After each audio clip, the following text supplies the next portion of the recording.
한밤중 캄보디아의 하늘이 꺼졌습니다. 전 세계가 포기한 그 순간 한 나라만이 끝까지 남았습니다. 누군가는 불가능이라 말했지만 단 6분 그 짧은 시간 동안 한국은 그 단어를 귀가로 바꿨습니다. 이 이름도 얼굴도 공개되지 않은 그 작전, 단 하나의 국기가 밤하늘에 걸렸습니다. 그리고 모두가 속삭였습니다. 역시 한국이었다. 군대도 무기도 없이 오직 행한 한 가지 국가의 의지로. 그날 밤 한국은 또 한 번 세상을 놀라게 했습니다. 새벽 3시 17분. 화면이 붉게 물들었습니다. 시아누크빌 외곽. 열 영상 카메라가 포착한 한 블록. 뜨겁습니다. 너무 뜨거워요. 건물 옥상의 냉각기가 미친 듯이 돌아가고 있었죠. 하지만 온도는 떨어지지 않았습니다. 저는 시간을 되돌렸습니다. 자정. 붉습니다. 새벽 3시. 더 붉어요. 새벽 5시. 식지 않습니다. 뭘 태우고 있는 겁니까? 아니, 누굴 가두고 있는 겁니까? 마우스를 쥔 손에 땀이 맺혔습니다. 확대했습니다. 더 확대했죠. 지하에서 열이 올라오고 있었습니다. 이건 건물이 아니었어요. 감옥이었습니다. 아니, 공장이었죠. 생산품은 절망. 저는 화면을 끌 수가 없었습니다. 저는 리처드 콜먼입니다. 48살이죠. 영국 런던 출신이에요. 국제조직범죄 분석가로 22년을 일했습니다. 나토, UN, 여러 국가 정보기관과 함께 일했죠. 보스니아, 파키스탄, 필리핀. 사람이 사라지는 곳이라면 어디든 갔어요. 지금은 서울에 있습니다. 한국 정부 자문연구원으로 파견됐죠. 데이터는 거짓말을 하지 않습니다. 패턴이 있으면 의도가 있고 반복이 있으면 시스템이 있죠. 그리고 그날 새벽 저는 시스템을 보고 있었습니다. 화면을 바꿨어요. 푸놈펜 공항 입국장 CCTV였죠. 6명이 입국 심사를 통과합니다. 평범한 여행객처럼 보였어요. 가방을 메고 핸드폰을 보고 걸어 나갔죠. 미소까지 짓고 있었습니다. 마치 휴가를 떠난 사람들처럼요. 그리고 27분 뒤 6개의 통신 신호가 동시에 꺼졌습니다. 동시에요. 저는 로그 기록을 다시 확인했습니다. 실수가 아니었죠. 입국한 지 정확히 27분 만에 모든 신호가 사라졌습니다. 배터리가 꺼진 게 아니었어요. 꺼진 겁니다. 누군가 꺼버린 거죠. 우연이 아니다. 저는 중얼거렸습니다. 다음 영상을 불러왔어요. 렌터카 구역이었죠. 회색 밴이 보입니다. 렌즈를 통과할 때마다 번호판이 뭉개졌어요. 필름 오버레이였습니다. 누군가 일부러 번호판을 지운 거죠. 차가 멈췄습니다. 뒷문이 열렸어요. 3명이 탔습니다. 문이 닫혔죠. 차가 출발했습니다. 그리고 그들은 다시는 전화를 걸지 못했어요. 저는 화면을 멈췄습니다. 숨을 고르고 다시 재생했죠. 같은 장면이었습니다. 회색 밴, 지워진 번호판, 열리는 문. 운전석에 앉은 남자의 얼굴은 보이지 않았어요. 모자를 깊게 눌러쓰고 있었죠. 이건 픽업이다. 조직적인 픽업이었습니다. 다음 파일을 열었어요. 고속도로 톨게이트 영상이죠. 차량 3대가 같은 차선으로 진입합니다. 같은 속도로 같은 시간 간격으로 통과했죠. 1대면 우연입니다. 2대면 의심이죠. 3대면 작전입니다. 저는 마우스에서 손을 떼지 못했습니다. 다음 장면을 봐야 했으니까요. 아니, 봐야만 했어요. 영상을 계속 돌렸습니다. 톨게이트를 벗어난 차량들이 같은 방향으로 사라졌죠. 추적 카메라가 끊어지는 지점까지 정확히 같은 루트였습니다. 속도도 똑같았어요. 마치 군대 호송대처럼요. 호송이다. 이건 교통이 아니었어요. 작전이었습니다. 탈출자 인터뷰 파일을 열었습니다. 목소리가 떨리고 있었죠. 우린 번호였습니다. 이름이 아니라요. 2285 보고. 3255 보고. 그렇게 불렸어요. 저는 재생을 멈췄습니다. 번호로 불렸다고요? 제 목소리가 녹음 속에서 물어보고 있었습니다. 네. 이름은 없었어요. 우린 상품이었으니까요. 실적이 안 나오면 다른 단지로 넘어갔습니다. 팔린 거죠. 상품. 그 단어가 귓속에서 울렸습니다. 저는 책상 위에 놓인 사진들을 봤어요. 한국 피해자 26명의 얼굴이었죠. 각자 이름이 있고 가족이 있고 꿈이 있던 사람들이었습니다. 그런데 누군가는 그들을 번호로 만들었어요. 마지막 파일을 열었습니다. 한국 내 도어락 로그였죠. 피해자 중 한 명의 집이에요. 누군가 밤중에 브루트포스 공격을 시도했습니다. 비밀번호를 무작위로 입력하면서 문을 따려 한 흔적이었죠. 그리고 블루투스 페어링 기록이 남아 있었습니다. 낯선 단말기였어요. 이건 해외 사건이 아니다. 저는 말했습니다. 이건 양방향 산업이에요. 한국에서 사람을 데려가고 동남아에서 일을 시키고 다시 다른 곳으로 넘기는 구조죠. 이건 범죄가 아니었습니다.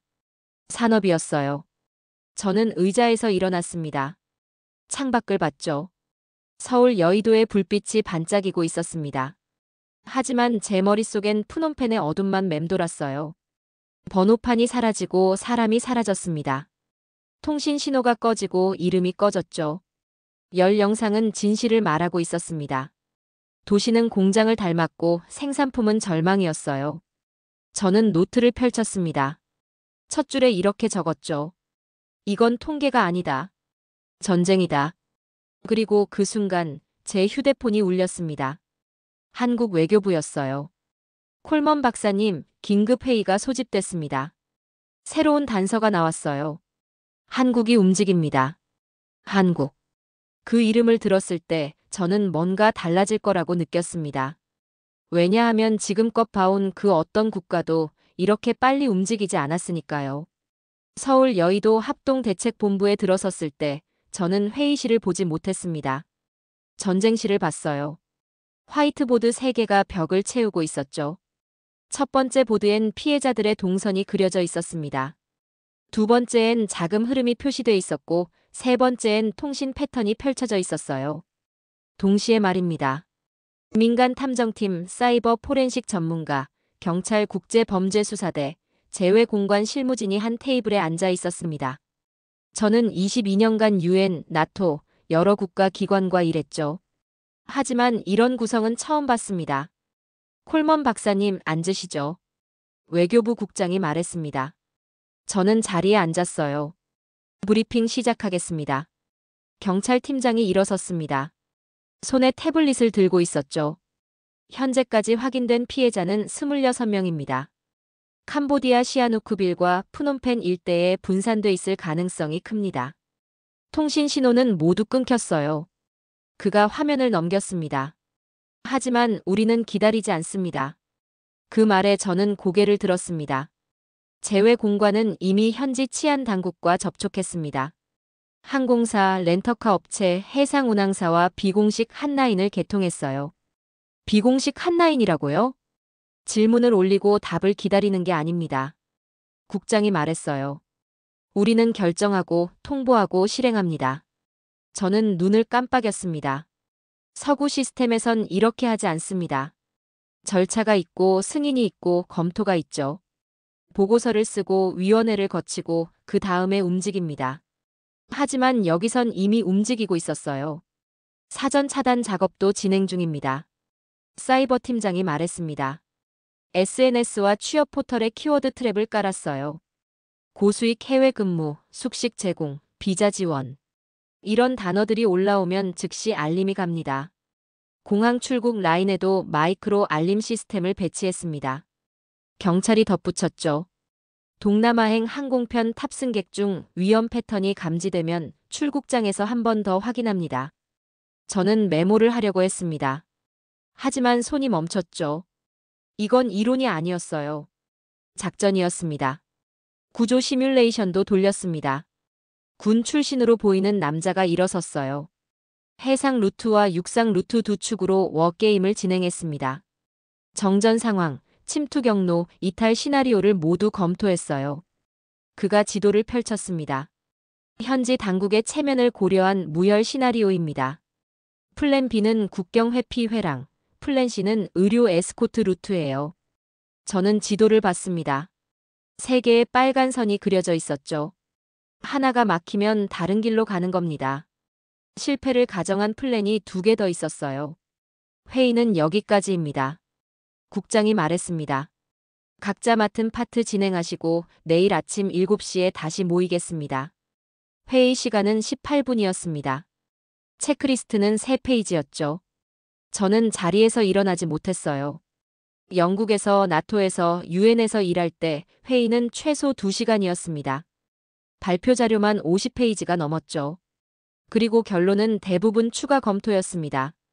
하지만 여기선 18분 만에 작전이 시작됐어요. 콜먼 박사님. 누군가 제 어깨를 두드렸습니다. 민간 탐정팀 대표였어요. 가족분들이 대기실에 계십니다. 인사하시겠습니까? 저는 고개를 끄덕였습니다. 대기실로 들어갔어요. 10명 남짓한 사람들이 앉아 있었죠. 대부분 50대에서 60대로 보였습니다. 한 남자가 일어났습니다. 아들을 잃은 아버지였죠. 감사합니다. 그가 말했어요. 아이만 데려오면 됩니다. 그는 울지 않았습니다. 목소리도 떨리지 않았어요. 그저 담담하게 말했죠. 제발 아이만 데려와 주세요. 저는 그의 눈을 봤습니다. 절망이 아니었어요.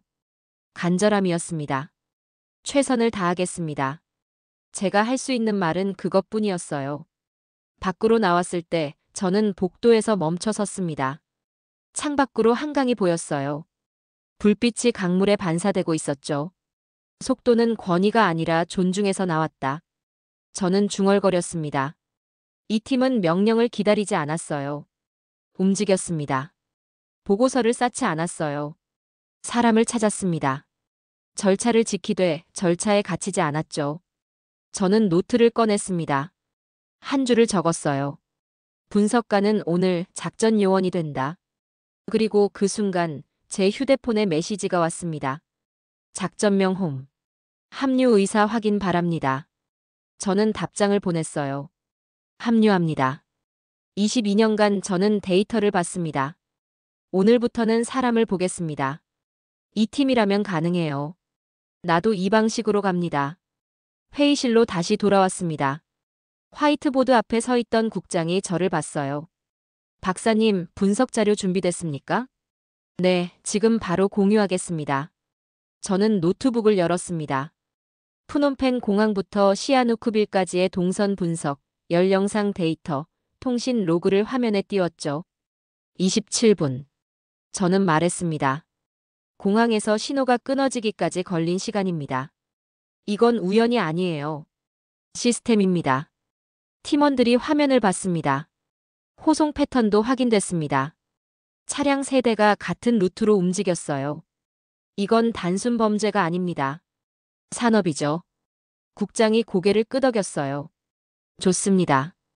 이 데이터를 기반으로 현지 공관에 좌표를 보내겠습니다. 한 가지 더 있습니다. 저는 말했습니다. 한국 내 도어락 로그에서 브루트포스 공격 흔적이 발견됐어요. 이건 양방향 범죄입니다. 한국에서 시작해서 동남아로 가는 거죠. 경찰팀장이 메모를 했습니다. 국내 포섭조 추적에 들어가겠습니다. 저는 화면을 닫았습니다. 시간이 얼마나 남았습니까? 제가 물었어요. 모릅니다. 국장이 말했습니다. 그래서 지금 움직이는 겁니다. 사흘째 밤이었습니다. 저는 모니터 앞에서 움직이지 않았어요. 커피 잔이 책상 위에 4개 쌓여 있었죠. 화면엔 동남아 일대의 통신 데이터가 펼쳐져 있었습니다. 점들이었어요. 수천 개의 점. 하지만 그 점들 중에서 우리가 찾는 사람들의 신호는 보이지 않았습니다. 군집도 분석을 돌렸습니다. 한국통신사가 협조해준 빅데이터였어요. 동남아 일대에서 활동하는 유령 단말기들의 패턴을 시각화하는 작업이었죠. 화면이 바뀌었습니다. 히트맵이 나타났어요. 시아누쿠빌, 푸놈펜, 그리고 국경지대. 세 지역의 붉은 군집이 4개 떠올랐습니다. 저는 화면에 집중했습니다. 이 4지점의 비정상적인 통신 밀도가 집중돼 있었어요. 단말기는 많은데 외부 연결은 거의 없었습니다. 폐쇄된 네트워크였죠. 데이터를 확대했습니다. 패턴이 보이기 시작했어요. 모두 밤에만 활성화됐습니다. 낮엔 신호가 거의 없었어요. 이건 일반 건물이 아니었습니다. 다음 파일을 열었습니다. 위성 이미지와 드론 정찰 데이터를 결합한 자료였죠. 정전 패턴도 발견했습니다. 화면에 시간대별 전력 사용량 그래프가 나타났어요. 매일 새벽 4시에서 4시 6분까지 정확히 6분 동안 전력이 끊겼습니다. 경비 교대 시간으로 추정됐어요. 6분. 문을 여는 시간으로는 충분했습니다. 저는 탈출자 네트워크를 통해 입수한 자료를 꺼냈습니다. 내부 근무표였어요. 팀장실 교대 시각, 식사 시간, 순찰 루트가 모두 나와 있었죠. 그리고 한 가지 더. 내부 협조자가 있었습니다. 신호는 라면. 이 단어를 들으면 협조자가 반응한다고 했어요. 집으로 가는 암호였습니다. 저는 4개의 군집을 다시 봤습니다. 그중 하나가 다른 곳보다 더 붉게 빛나고 있었어요. 망고 B블록 7층 팀장실 격리구역. 여기였습니다. 여기일 가능성이 가장 높았어요. 저는 팀장에게 좌표를 전달했습니다. 작전명 홈6. 목표 지점이 확정됐어요. 의자에 기대며 생각했습니다. 점들이 모여서 한 사람의 주소가 됐어요. 수천 개의 데이터가 하나의 방번호로 압축됐습니다. 이제 문만 열면 됩니다. 6분 동안. 정전이 시작되는 새벽 4시에. 저는 창밖을 봤습니다. 서울의 밤이 여전히 밝았죠. 하지만 시아누쿠빌은 지금 어둠 속에 있을 겁니다. 그 어둠 속에서 누군가는 라면이라는 단어를 기다리고 있을 거예요. 집으로 가는 암호를. 다음 날 아침, 브리핑룸은 긴장감으로 가득했습니다. 벽면에 작전 지도가 펼쳐져 있었어요. 침투 경로, 이탈 루트, 비상 플랜까지 모두 표시돼 있었죠.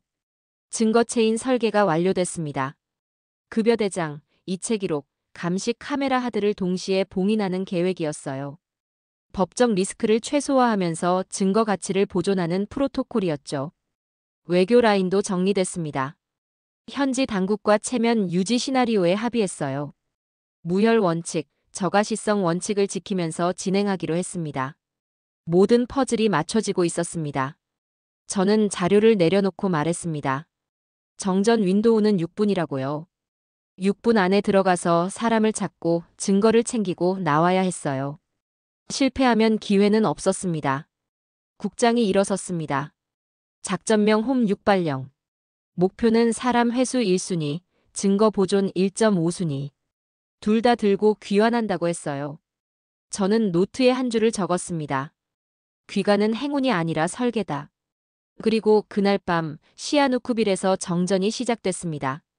새벽 4시 정각. 6분의 시간이 열렸어요. 문이 열리는 소리가 무전기 너머로 들려왔습니다. 진입 시작이라는 보고가 들어왔죠. 저는 숨을 참았습니다. 모니터를 통해 실시간 신호가 들어왔어요. 움직이는 점들. 우리 팀이었습니다. 그 점들이 목표 지점에 도달했습니다. 무전기에서 낮은 목소리가 흘러나왔어요. 라면. 그리고 잠시 후 반응 확인됐다는 보고가 들어왔습니다. 협조자 식별 완료. 저는 주먹을 쥐었습니다. 암호가 작동했어요. 인질 7명 확인. 어린이 1명 포함. 심장이 뛰었습니다. 찾았어요. 우리가 찾았습니다. 증거 패키지 회수 중이라는 보고가 이어졌습니다. 시간은 3분 남았다고 했어요. 저는 시계를 봤습니다.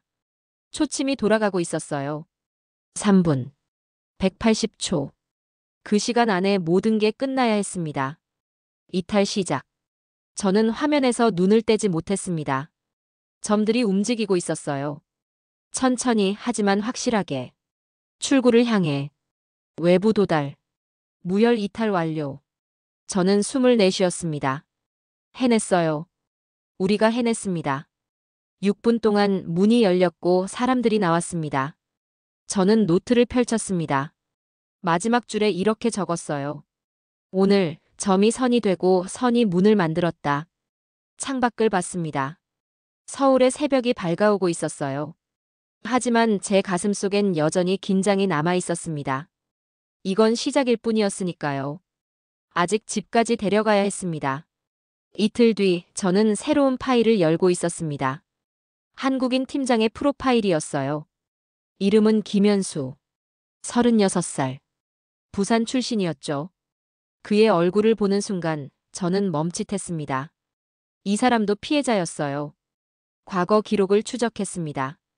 2년 전 그도 고수익 해외 근무 공고를 보고 캄보디아에 갔었죠. 빚이 있었습니다. 3천만 원. 어머니 병원비였어요. 처음엔 그도 갇혀 있었습니다. 하지만 어느 순간 가해자로 바뀌었어요. 자료를 넘겼습니다. 협박 기록이 나왔습니다. 가족 인질화, 마약 강요, 폭행. 그가 선택할 수 있는 건 없었어요. 살아남으려면 가담해야 했습니다. 일기장 스크린샷이 있었습니다. 누군가 몰래 촬영해서 보낸 거였죠. 오늘도 숫자를 불렀다. 미안하다. 저는 화면을 끌 수 없었습니다. 그도 언젠가 불렸던 숫자였어요. 피해자와 가해자의 경계가 무너진 지점이었습니다. 다음 보고서를 열었습니다. 라오스 이동 정황이었어요. 단지 일부가 비워지고 있었습니다. 서버, 장비들이 야반 도주하는 패턴이 위성에 포착됐죠. 라오스 국경 인근에 신규 군집이 생성되고 있었어요. 목표가 분산되고 있었습니다. 작전 난이도가 올라갔어요. 저는 팀 회의에 들어갔습니다. 외교부 담당자가 긴장된 얼굴로 말했습니다. 현지 파트너가 레드라인을 그었다고요. 무력 개입은 절대 안 된다고 했어요. 무혈 원칙이 더 강화됐습니다. 증거 채취와 구조 속도 사이에서 트레이드 오프가 발생했어요. 둘 다 완벽하게 해내기엔 시간이 부족했습니다. 저는 고민에 빠졌습니다. 증거를 확보해야 이 산업을 끝낼 수 있어요. 하지만 증거에 집착하다가 사람을 놓치면 의미가 없었죠. 다음 자료가 들어왔습니다. 협조자 위험도 급상승. 라면이라는 암호가 너무 자주 사용됐어요. 노출 가능성이 커졌습니다. 내부에서 누군가 눈치챘을 수도 있었죠. 보호 프로토콜을 수정했습니다. 협조자도 함께 탈출시키는 옵션이 추가됐어요. 그날 밤 팀 내부에서 논쟁이 벌어졌습니다. 구조가 먼저냐, 사법 처리가 먼저냐. 어떤 팀원은 증거 확보를 강조했어요. 이 범죄 조직을 완전히 무너뜨려야 한다고 했죠. 어떤 팀원은 사람이 먼저라고 했습니다. 증거는 나중에도 모을 수 있다고요. 저는 두 의견을 모두 들었습니다. 그리고 결정했어요. 사람 먼저입니다. 기록은 우리가 들고 나갑니다. 증거도 중요하지만 생명보다 앞설 순 없었어요. 저는 노트에 적었습니다. 정의의 속도를 인간의 맥박에 맞춘다. 다음 날 아침 새로운 정보가 들어왔습니다. 김현수 팀장이 암호 채널로 접선을 요청했어요. 시그널 47번 채널이었습니다. 메시지는 짧았어요. 아이들 먼저. 나중에 나. 저는 화면을 뚫어지게 봤습니다. 그가 조건을 제시한 겁니다. 장기 복무자 목록과 건물 구조도를 보내겠다고 했어요. 대신 아이들부터 먼저 구출해달라고요. 팀원들이 의심했습니다.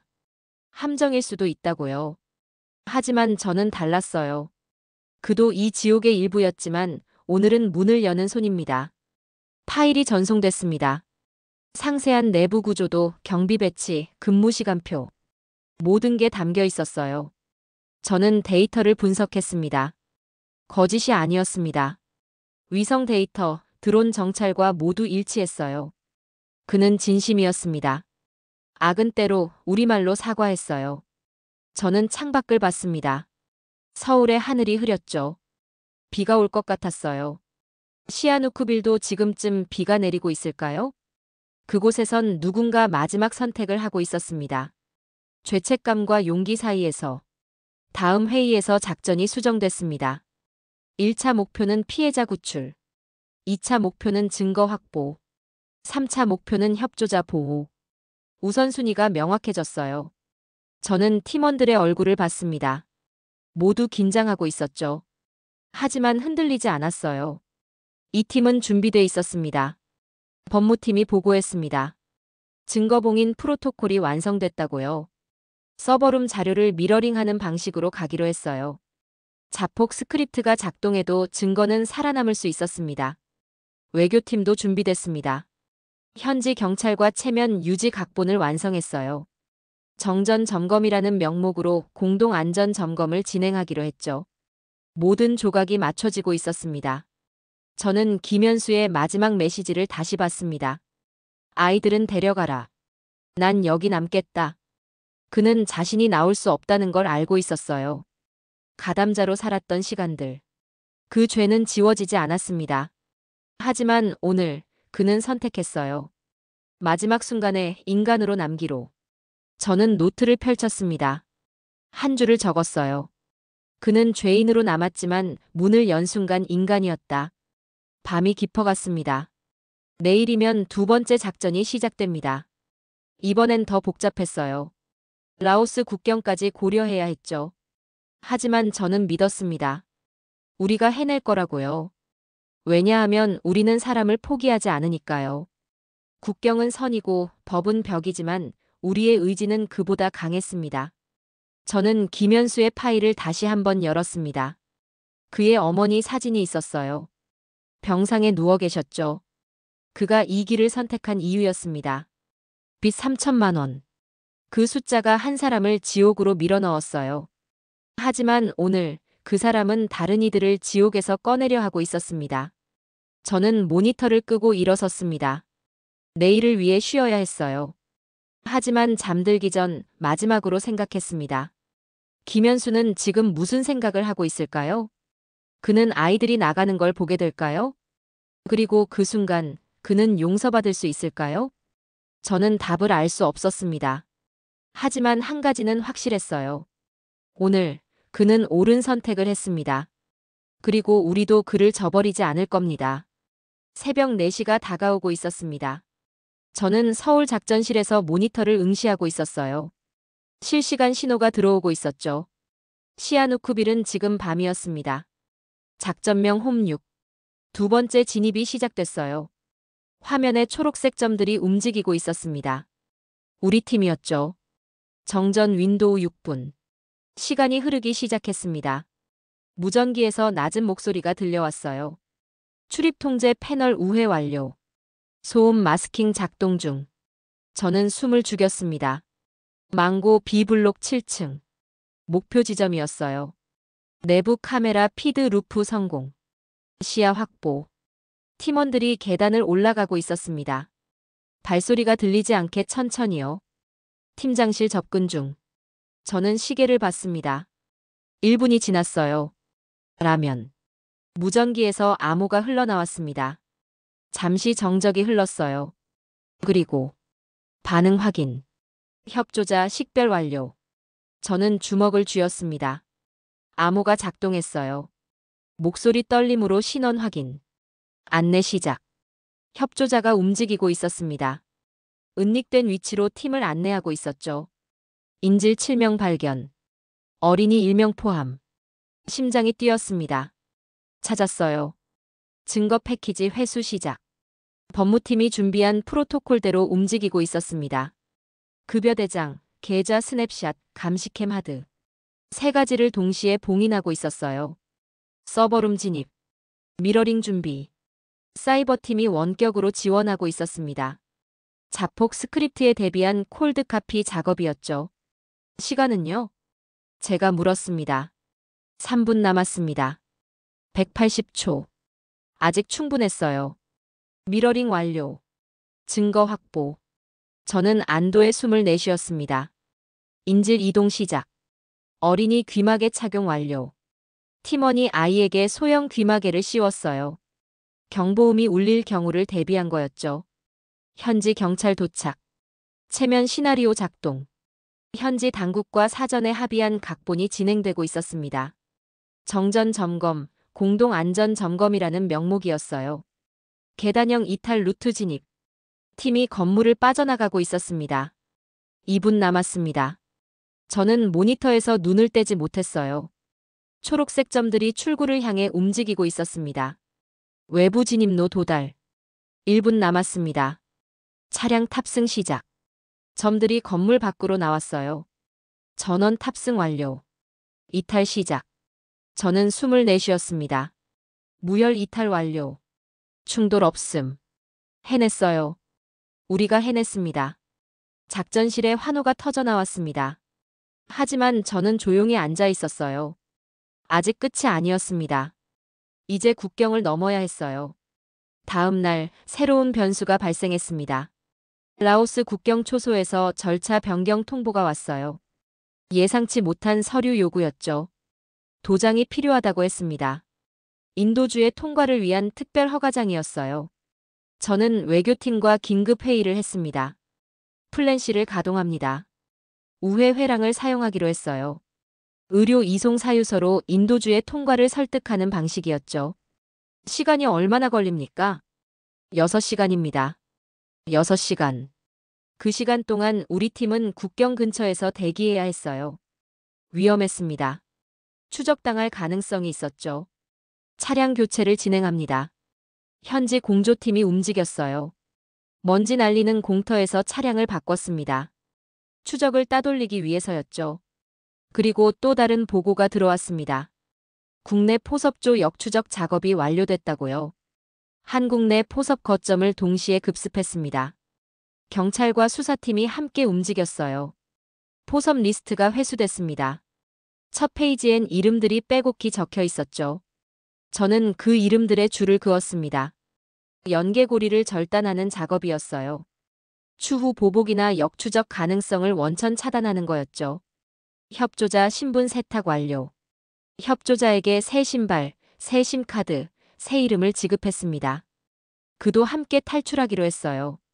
라면을 말한 그 사람. 그의 목소리는 떨렸지만 오늘은 그가 살아남을 차례였습니다. 저는 그의 발에 신긴 흰 운동화를 생각했어요. 새 끈이 달린 새 신발. 새로운 삶을 향한 첫걸음이었습니다. 그날 오후 언론에서 연락이 왔습니다. 보도 요청이었어요. 저는 거절했습니다. 작전이 끝날 때까지 공개할 수 없습니다. 작전 노출은 곧 위험이었어요. 기자는 이해하지 못했습니다. 국민이 알 권리가 있다고 했죠. 비난은 제가 받겠습니다. 저는 말했어요. 하지만 사람의 밤이 먼저 끝나야 합니다. 중립을 내려놓았습니다. 책임의 방패를 자처했어요. 비난은 감수하되 사람은 보호하는 겁니다. 저는 창밖을 봤습니다. 서울의 오후였어요. 햇빛이 강했죠. 하지만 국경 근처는 아마 어둠이 내리고 있을 겁니다. 그곳에서 우리 팀은 6시간을 기다리고 있었어요. 국경 초소의 도장 하나를 위해서요. 저는 노트에 적었습니다. 국경은 종이었다. 우리의 사유는 강철이었다.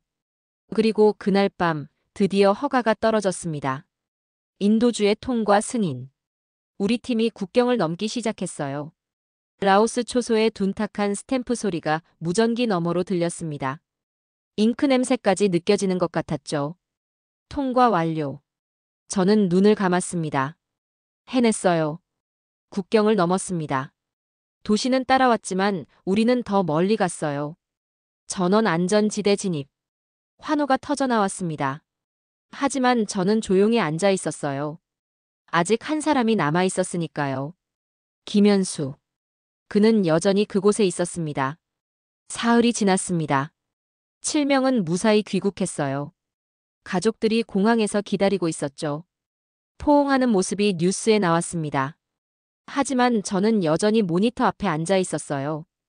김현수의 신호를 추적하고 있었죠. 그는 아직 시아누쿠빌에 있었습니다. 새로운 정보가 들어왔어요. 단지 외곽에서 통신이 재가동됐다고요. 신규 키워드가 감지됐죠. 회수, 정리. 불길한 단어들이었습니다. 조직이 움직이고 있었어요. 우리 작전을 눈치챈 겁니다.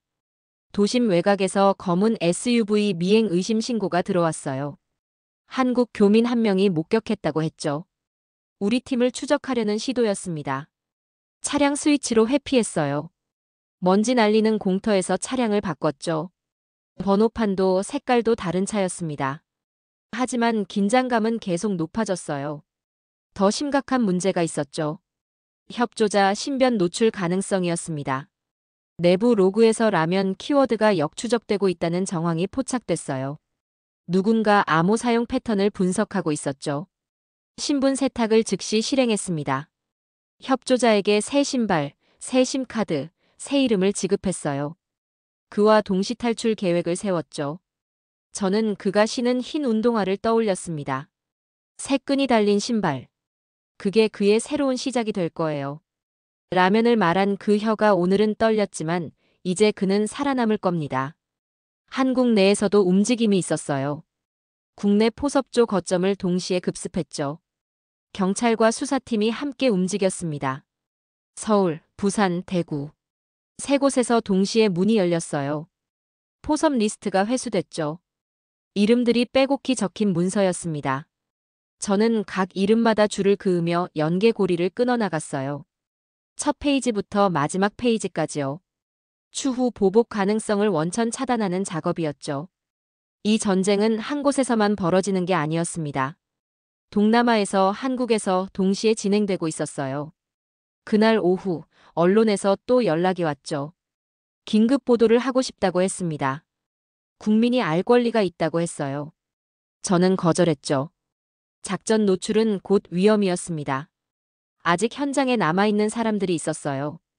협조자도 김현수도요. 기자는 이해하지 못했죠. 왜 숨기느냐고 물었습니다. 저는 조용히 말했어요. 비난은 제가 받겠다고요. 하지만 사람의 밤이 먼저 끝나야 한다고 했죠.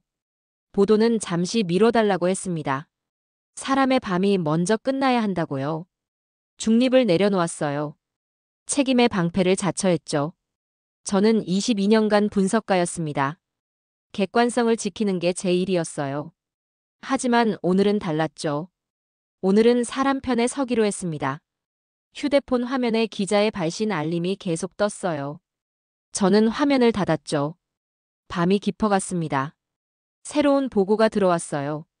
국경 초소 절차가 또 변경됐다고 했죠. 라오스 쪽에서 추가 서류를 요구한다고요. 예상치 못한 변수였습니다. 플랜 C를 다시 검토했어요. 우회 회랑, 의료 이송 사유서, 인도주의 통로. 모든 옵션을 재점검했죠. 외교팀이 밤새 협상했습니다. 현지 파트너를 설득하고 서류를 준비하고 경로를 다시 짰어요. 국경은 종이었지만 오늘은 벽처럼 느껴졌죠. 다음 날 새벽 드디어 승인이 떨어졌습니다. 국경 통과 허가요. 우리 팀이 마지막 관문을 넘기 시작했어요. 무전기에서 소리가 들려왔죠. 국경 초소의 둔탁한 스탬프 소리였습니다. 도장이 찍히는 소리, 잉크 냄새까지 상상됐어요. 통과 완료. 저는 깊게 숨을 내쉬었죠. 협조자도 함께 넘어왔습니다. 새 이름으로요. 그의 발엔 흰 운동화가 신겨져 있었어요. 새 끈이 달린 신발. 새로운 삶을 향한 첫걸음이었죠. 국경 초소 병사가 짧은 눈짓을 보냈다고 했습니다. 지금이야. 그 신호로 우리 팀이 통과했어요. 하지만 여전히 한 사람이 남아 있었죠. 김현수. 그는 아직 시아누쿠빌에 있었습니다. 저는 그의 마지막 메시지를 다시 봤어요. 아이들은 데려가라. 난 여기 남겠다. 그는 자신의 선택을 알고 있었죠. 가담자로 살았던 시간. 그 죄는 지워지지 않았습니다. 하지만 마지막 순간 그는 문을 열었어요. 다른 사람들이 나갈 수 있게요. 저는 창밖을 봤죠. 서울의 새벽이 밝아오고 있었습니다. 하지만 시아누쿠빌은 지금 밤일 거예요. 그곳에서 김현수는 무엇을 보고 있을까요? 아이들이 빠져나간 빈 방을 보고 있을까요? 아니면 자신의 마지막을 준비하고 있을까요? 저는 노트를 펼쳤습니다. 한 줄을 적었어요. 도시는 따라왔고 우리는 더 멀리 갔다. 하지만 한 사람은 남았다. 그리고 그날 김현수에게서 마지막 메시지가 왔죠. 고맙습니다. 아이들 잘 부탁드립니다. 그게 마지막이었어요. 이후 신호는 끊겼죠. 저는 화면을 끌 수가 없었습니다. 그를 구할 방법은 없었을까요? 그도 함께 나올 수는 없었을까요? 하지만 저는 알고 있었어요. 그는 자신의 선택을 했죠. 마지막까지 인간으로 남기로요. 작전실이 조용해졌습니다. 모두가 침묵했어요. 우리는 7명을 구했죠. 하지만 한 명을 남겼습니다. 이게 전쟁이었어요. 완벽한 승리는 없었죠. 저는 자리에서 일어났습니다. 밖으로 나가 한강을 봤어요. 강물이 흐르고 있었죠. 멈추지 않고요. 우리도 멈출 수 없었습니다. 아직 끝나지 않았으니까요. 일주일이 지났습니다. 7명은 서울에서 회복 중이었어요. 가족들과 함께 있었죠. 하지만 김현수는 여전히 소식이 없었습니다. 그날 새벽 긴급 신호가 들어왔어요. 시아누크빌 단지에서 이상 징후가 포착됐다고 했죠. 서버룸 온도가 급상승하고 있었습니다. 저는 모니터를 켰어요. 열 영상 데이터가 화면에 떴죠.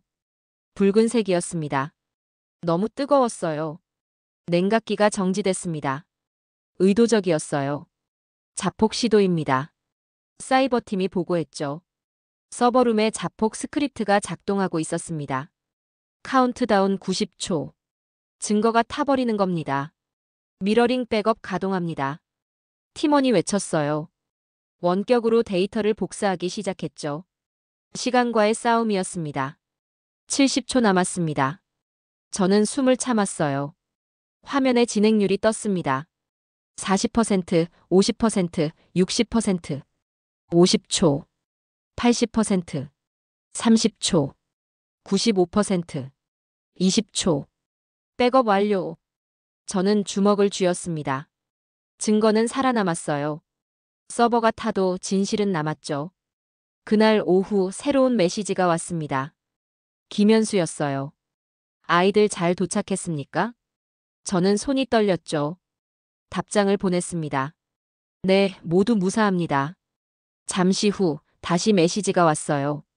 감사합니다. 이제 됐습니다. 그게 무슨 뜻인지 알았습니다. 그는 끝을 준비하고 있었어요. 저는 긴급 회의를 소집했습니다. 김현수를 구출할 수 있습니까? 외교팀이 고개를 저었어요. 현지 당국이 이미 체포영장을 발부했습니다. 가담자로 분류됐어요. 시간이 얼마나 남았습니까? 이틀입니다. 이틀. 48시간밖에 없었어요. 저는 결정을 내렸습니다. 회랑을 다시 엽니다. 마지막 한 명도 데려옵니다. 팀원들이 저를 봤어요. 박사님, 그는 가담자입니다. 법적으로 문제가 될 수 있어요. 알고 있습니다. 저는 말했죠. 하지만 그도 피해자였습니다. 그리고 오늘 그는 문을 열었어요. 침묵이 흘렀습니다. 그리고 국장이 말했어요. 진행하십시오. 책임은 제가 지겠습니다. 작전이 재개됐습니다. 라오스 경계 회랑을 확보했어요. 3.8km. 침묵 행군 루트였죠. 김현수에게 신호를 보냈습니다. 내일 새벽 4시. 북쪽 출구. 혼자 나오십시오. 답장이 왔어요. 가지 않겠습니다. 저는 다시 보냈죠. 당신 어머니가 기다리고 계십니다. 긴 침묵이었습니다. 그리고 답장이 왔어요. 알겠습니다. 다음 날 새벽 작전이 시작됐습니다. 김현수가 북쪽 출구로 나왔어요. 혼자였죠. 우리 팀이 그를 픽업했습니다. 이동 시작합니다. 무전기에서 보고가 들어왔어요. 회랑 3.8km. 국경까지 가는 길이었죠. 침묵 행군이었습니다. 말없이 걸었어요. 저는 무전으로 속삭였습니다. 귀가는 작전이 아니라 의식입니다. 국경 초소에 도착했어요. 인도주의 통로 승인. 아무도 쏘지 않았죠. 국경 통과 완료. 저는 눈을 감았습니다. 해가 떠오르고 있었어요. 의료기 모터 소리와 함께요. 김현수가 국경을 넘었습니다. 마지막 한 명도 돌아왔어요. 작전실에 환호가 터졌죠. 하지만 저는 조용히 앉아 있었습니다. 아직 끝이 아니었으니까요. 그날 저녁 김현수를 만났어요. 서울의 한 안가에서였죠. 그는 수척해 보였습니다. 하지만 눈빛은 살아 있었어요. 감사합니다. 그가 말했죠. 아닙니다. 당신이 문을 열었습니다. 저는 대답했어요. 그는 고개를 숙였습니다. 저는 죄인입니다. 그건 변하지 않아요. 알고 있습니다. 저는 말했죠. 하지만 당신은 마지막 순간 인간을 선택했습니다. 그것도 기억될 겁니다. 그의 눈에 눈물이 고였어요. 어머니를 뵐 수 있을까요? 물론입니다. 다음 날 김현수는 어머니를 만났습니다. 병실에서였어요. 어머니는 아들을 보고 울었죠. 미안해요, 어머니. 됐다. 살아서 왔으면 됐어. 저는 복도에서 그 모습을 봤습니다. 죄와 용서 사이에서요. 그날 밤 저는 노트를 펼쳤어요. 한 줄을 적었죠. 그날 대한민국은 가족의 성을 되찾았다. 해는 올랐습니다. 오늘도 우리는 살아남았어요. 그리고 그 이름들도요. 창밖을 봤습니다. 서울의 밤이었죠. 불빛들이 반짝이고 있었어요. 각자의 집에서 가족들과 함께요. 김현수도 칠명도 협조자도요. 모두 집으로 돌아왔습니다. 저는 휴대폰을 꺼냈어요. 외교부에서 메시지가 와 있었죠. 콜먼 박사님 수고하셨습니다. 작전명 홈 완료 보고 올립니다. 저는 답장을 보내지 않았습니다. 그냥 창밖을 봤어요. 한강이 흐르고 있었죠. 여전히 멈추지 않고요. 우리도 멈추지 않을 겁니다. 아직 남은 사람들이 있으니까요. 어딘가에서 누군가는 여전히 번호로 불리고 있을 겁니다. 우리는 그들도 찾을 거예요. 이름을 되찾아줄 겁니다. 그게 우리가 하는 일이니까요. 저는 노트를 덮었습니다. 오늘 일기의 마지막 줄에 이렇게 적었어요. 작전명 홈. 귀가는 끝나지 않았다. 3개월이 지났습니다. 서울 여의도에 새로운 간판이 걸렸어요. 아시아 휴먼 레스큐 센터. 저는 그곳 소장이 됐죠. 한국에 남기로 했습니다. 작전명 홈 이후 많은 것이 바뀌었어요. 한국 정부는 새로운 시스템을 만들었습니다. K-세이프티 프로토콜이라고 불렀죠. 작전 교범, 외교 절차, 민간 협력 체계가 모두 표준화됐어요. 해외 재외 공관, 정보기관, 민간 기업이 하나의 대응망으로 연결됐습니다. 실시간으로요. 더 이상 27분 안에 신호가 사라지는 일은 없을 겁니다. 원클릭 구조 플랫폼도 만들어졌어요. K-헬프. 베타 버전이 출시됐죠. 위치 신호, 언어 자동 번역, 현지 대사관 연결. 모든 게 하나의 앱에 들어 있었습니다. 저는 첫 화면을 봤어요. 도움이 필요하신가요? 단순한 문장이었습니다. 하지만 누군가에겐 생명줄이 될 거예요. 기적을 기술로 남겼습니다. 국제공조도 강화됐어요. 영국, 미국과 함께 자금망 차단 작업에 들어갔죠. 중국 자본 세탁 루트를 추적했습니다. 범죄타운 자금 동결액이 26조 원에 달했어요. 프린스 그룹 총수는 인터폴 적색 수배를 받았죠. 더 이상 도망칠 곳은 없었습니다. 국제 언론이 움직이기 시작했어요. BBC, CNN, 르몽드. 헤드라인이 동시에 떴죠. 한국, 납치 산업을 멈춘 국가. 저는 그 기사를 봤습니다. 사진도 실렸어요. 하지만 제 얼굴은 없었죠. 인터뷰 요청이 쏟아졌습니다. 저는 모두 거절했어요. 나는 말하지 않는다. 한국이 이미 증명했다. 어느 날 오후 김현수가 사무실로 찾아왔습니다. 박사님. 그가 말했어요. 새 일을 시작했습니다. 무슨 일입니까? 피해자 상담사입니다. 제가 겪었던 일을 다른 사람들이 이해하도록 돕고 있어요. 저는 고개를 끄덕였죠. 잘하셨습니다. 그는 조용히 웃었습니다. 죄는 지워지지 않습니다. 하지만 속죄는 할 수 있어요. 그날 밤 저는 한강을 걸었습니다. 강물이 흐르고 있었어요. 불빛이 반사되고 있었죠. 이 도시를 덮은 건 어둠이 아니었습니다. 두려움을 버린 자들의 빛이었어요. 휴대폰이 울렸습니다. 외교부였죠. 콜먼 박사님, 새로운 사건입니다. 필리핀에서 신호가 왔어요. 저는 멈춰 섰습니다. 몇 명입니까? 5명입니다. 좌표는 확보됐습니까? 아직입니다. 하지만 K-헬프 앱에서 신호가 왔어요. 저는 사무실로 향했습니다. 아직 끝나지 않았어요. 다음 날 아침 새로운 작전 회의가 열렸습니다. K-세이프티 프로토콜이 가동됐죠. 민관합동팀이 다시 모였습니다. 화이트보드에 새로운 지도가 펼쳐졌어요. 필리핀 마닐라 외곽이었죠. 군집도 분석 시작합니다. 외교 라인 개통합니다. 현지 공조팀 파견 준비 완료. 모든 게 빨랐습니다. 27분이 아니라 27초 만에 움직였어요. 저는 팀원들을 봤습니다. 우리는 또 시작합니다. 그리고 모두가 고개를 끄덕였죠.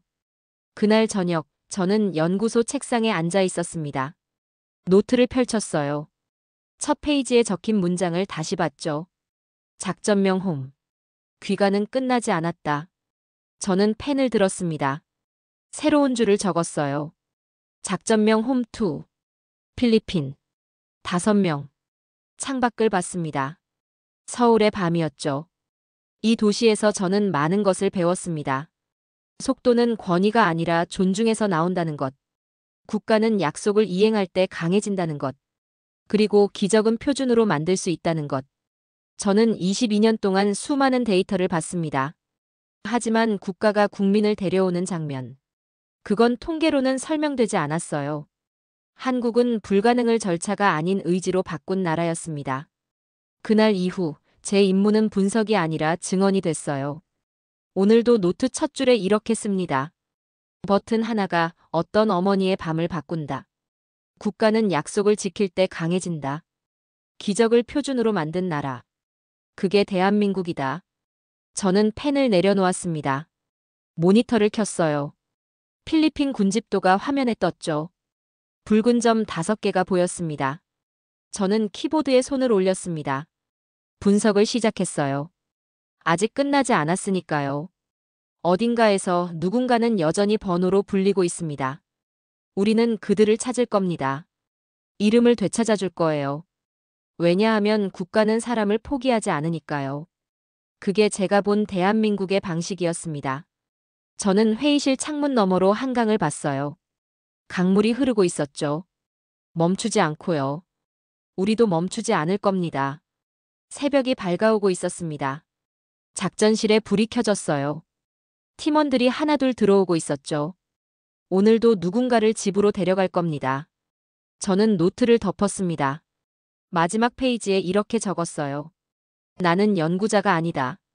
오늘도 증인으로 남는다. 그리고 일어섰습니다. 새로운 작전이 기다리고 있었으니까요. 작전명 홈은 끝나지 않았습니다. 아직도 지금도 계속되고 있습니다. 커피 한 방울이 노트 위로 떨어졌어요. 홈이라는 단어 위로요. 저는 그걸 닦지 않았습니다. 그냥 두었죠. 그것도 이 전쟁의 흔적이니까요.